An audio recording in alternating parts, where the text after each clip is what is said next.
রহিম।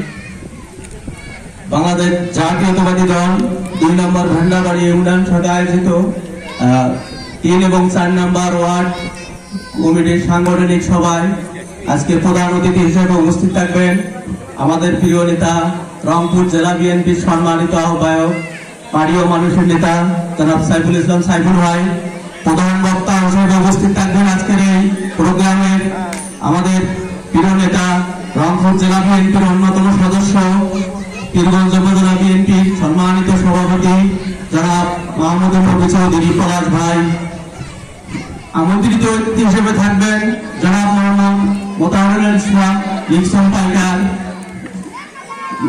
নবনির্বাচিত সাধারণ সম্পাদক মিনাপুকুর উপজেলা বিএনপি। বিশেষ অতিথি হিসেবে উপস্থিত থাকবেন জনাব মোহাম্মদ জাকির হোসেন, সাধারণ সম্পাদক পীরগঞ্জ উপজেলা বিএনপি। আরো উপস্থিত থাকবেন জনাব মুস্তাফিজুর রহমান সেলিম, সিনিয়র সহসভাপতি পীরগঞ্জ উপজেলা বিএনপি। উপস্থিত থাকবেন শাহিনুজ্জামান শাহিন ভাই, সাংগঠনিক সম্পাদক পীরগঞ্জ উপজেলা বিএনপি। আরো উপস্থিত থাকবেন আতোয়ার ইসলাম বিডু ভাই, সাংগঠনিক সম্পাদক উপজেলা বিএনপি। সেই সঙ্গে আরো উপস্থিত আছেন অত্র ইউনিয়নের বিভিন্ন স্তরের নেতৃবৃন্দ, সেই সঙ্গে বিভিন্ন ওয়ার্ড থেকে আগত নেতৃবৃন্দ। সকলের প্রতি রইল আমার সালাম, আসসালামু আলাইকুম। অন্যদের প্রতি আদাব। আসলে আজকে আমরা এখানে সমবেত হয়েছে একটাই মূল উদ্দেশ্য, যে আমাদের প্রিয় নেতা জননেতা জনাব সাইফুল ইসলাম ভাই এখানে উপস্থিত থাকবেন এবং আপনাদের মাঝে বিভিন্ন মত বিনিময় করবেন, পাশাপাশি আপনাদের বিভিন্ন সমস্যা আপনারা যারা আছেন তুলে ধরবেন। বিশেষ করে উনি এখানে আসলে আপনাদের অবশ্যই সুযোগ দেবেন যে আপনাদের কোনো মতামত, কোনো বক্তব্য থাকলে আপনারা পেশ করতে পারবেন। উনি যে কোনো প্রোগ্রামে গেলে এটা করে থাকেন।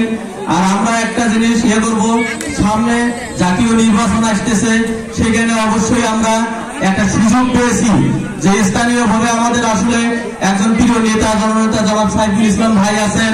উনি আসলে আমাদের ভেন্ডাবাড়িকে খুব ভালোবাসেন।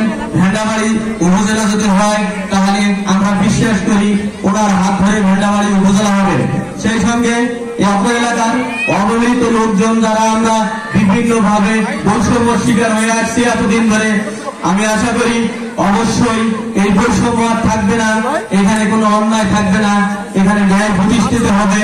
আপনাদের যে সমস্ত অধিকার সেগুলো পূর্ণ প্রতিষ্ঠিত হবে। তাই আপনাদের কাছে আমি উদাত্ত আহ্বান জানাবো, আপনারা সুযোগ আসছে, এই সুযোগটা অবশ্যই সবাই কাজে লাগাবেন।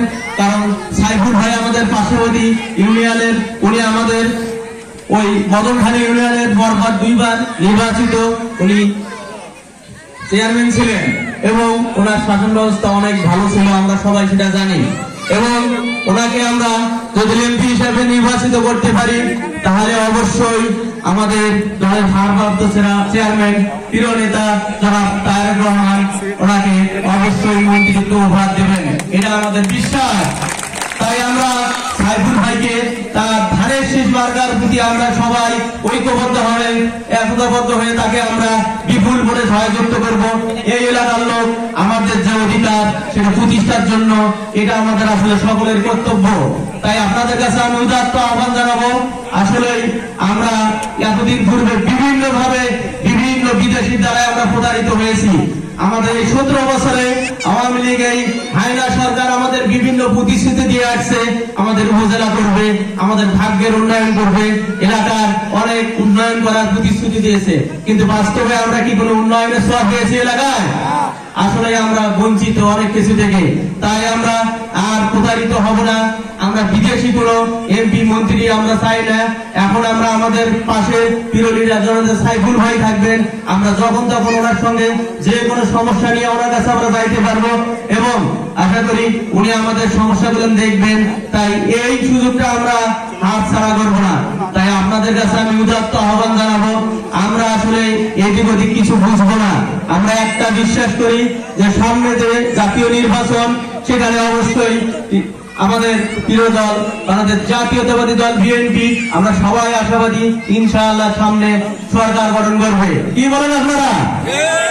হ্যাঁ, আর যদি আমাদের জাতীয়তাবাদী দল বিএনপি সরকার গঠন করে আমরা যদি আমাদের পাশে সাইফুল ভাইকে এমপি হিসাবে নির্বাচিত করতে পারি তাহলে অবশ্যই আমাদের এলাকার উন্নয়ন হবে।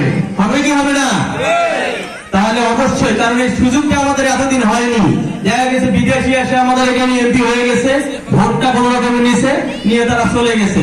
আমাদের এলাকার লোকজনের আসলে কোনো সুযোগ ছিল না। তাই আপনাদের কাছে আমি আবার উদাত্ত আহ্বান জানাচ্ছি, এবারে আপনারা আর ভুল করবেন না। সাইফুল ভাই ধানের শীষে আপনারা ভোট দেবেন এলাকার সাথে, উন্নয়নের সাথে। এই উদাত্ত আহ্বান জানিয়ে আপনাদের সকলের দীর্ঘায়ু সুস্বাস্থ্য কামনা করে আমার শুভেচ্ছা বক্তব্য শেষ করতেছি। আসসালামু আলাইকুম।